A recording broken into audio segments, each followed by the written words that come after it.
Yeah, today I checked out the house which I was supposed to move into, and I decided not to. So instead, on the first day off, out of the 5 days a month which I chose to give myself off every month, uh, I decided to do something productive. I'm going to record uh, failed attempts at brainstorming descriptions for every one of the 9 books I've completed so far since August 8th, 2022, and the first 5 were actually 100,000 words. The last 4 were 60,000, but the last one was technically 57,000. And the first one is called The Fabled Plains, Heir to the River Dragon. The pitch for that was actually, or the original one was, have you ever imagined white privilege so strong that if you wanted to, just because you're white, you could even become Chinese? And then I said, no, not enough delivery. So I tried to make it friendlier in approach. So I said, um, white people are capable of anything, even becoming Chinese. And I said, nope, staying away from race, too dangerous. So I changed it to eventually, uh, why chase the magic dragon when you can let a magical dragon chase you and teach you kung fu uh, by coercing you into it?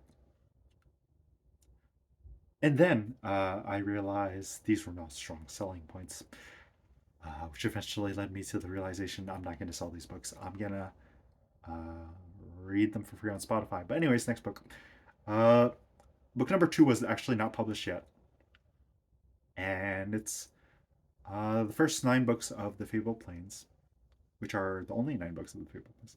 But, anyways, so there's 60 books in the first set because there's 6 sets of 60 with different themes and a different uniting character in different worlds.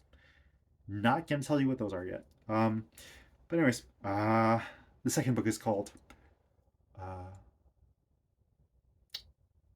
"The Fabled Plains: The Sage, the Girl, and the Living Tree," and that one's actually about uh, the main character is a young girl, uh, handicapped because of an incident, couldn't walk, reborn in another life, and this was the brainstorm idea. What if we can personify tree huggers uh, and give them the ability to fall in love with trees, like actually fall in love with trees, super intensely fall in love with trees without the tree even realizing what love is, or the person ever realizing what love is. Yeah. And then I skipped over that and changed the idea of the brainstorming pitch again, just in case anyone wanted to read it. Uh, uh, um, and I'm trying to do this without spoilers, by the way. I hope all of you can tell I'm joking. If not, I understand. I've seen my other stuff too. Uh, anyways, third book, The Fabled Plains, The Star Splitting Sword. Not gonna spoil that, so I can't mention anything from book 2. Uh, and after that, the fourth book I ever wrote was actually the second one I published, called If the Months Only Mattered. Somehow, same universe, just not martial arts, set in Boston. Two 81-year-old Caucasian people. Um, no martial arts, no magical powers. It's actually it's not a love story either. It's actually let's just say the underlying theme is obsession, without giving away the main theme. Main underlying theme because it's actually a sub theme. So there's like a theme, and then a sub theme, and a sub theme. Obsession. And then the approach for the uh, The depiction for the brainstorming was my initial concept was if you could remember every single moment in your life, whether you wanted to or not, and you're forced to deal with the things that made you feel fear and anxiety for the entirety of your existence, would you remember all of those times you thought you didn't have enough to pay the IRS? But then I thought about it. Doesn't that play into classism a little too much? So I chose to say a certain until I realized everyone was afraid of the IRS. Even the IRS is afraid of the IRS. Anyways, yeah. Then I moved on to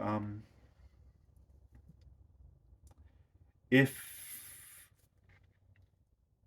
if one was to fall in love with the person they knew their entire lives since they were 5 and chose that person over and over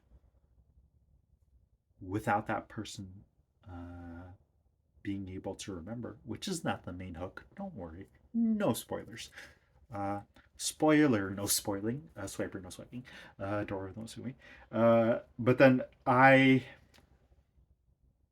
just, yeah. Back to the point. The pitch was if you were supposed to remember every single moment in your life that you shared together, um, and you were each other's first and everything.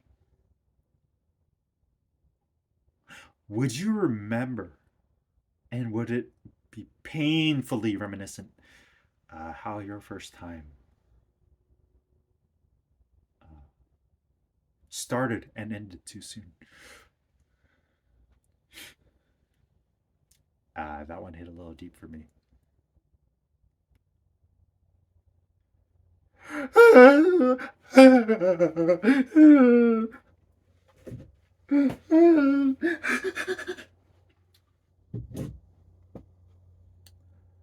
um, yeah, sorry about that. I had flashbacks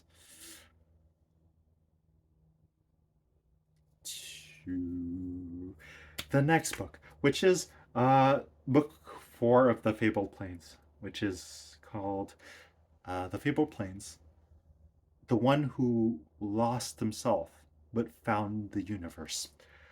And then my pitch for that was uh, have you ever been Korean and Chinese at the same time? I haven't. What would it be like? People would hate you if you're in Korea. So that was the main idea I wanted to pitch first. And then I thought, yeah, not a good selling point. And everyone knows that already, especially Chinese Koreans in Korea.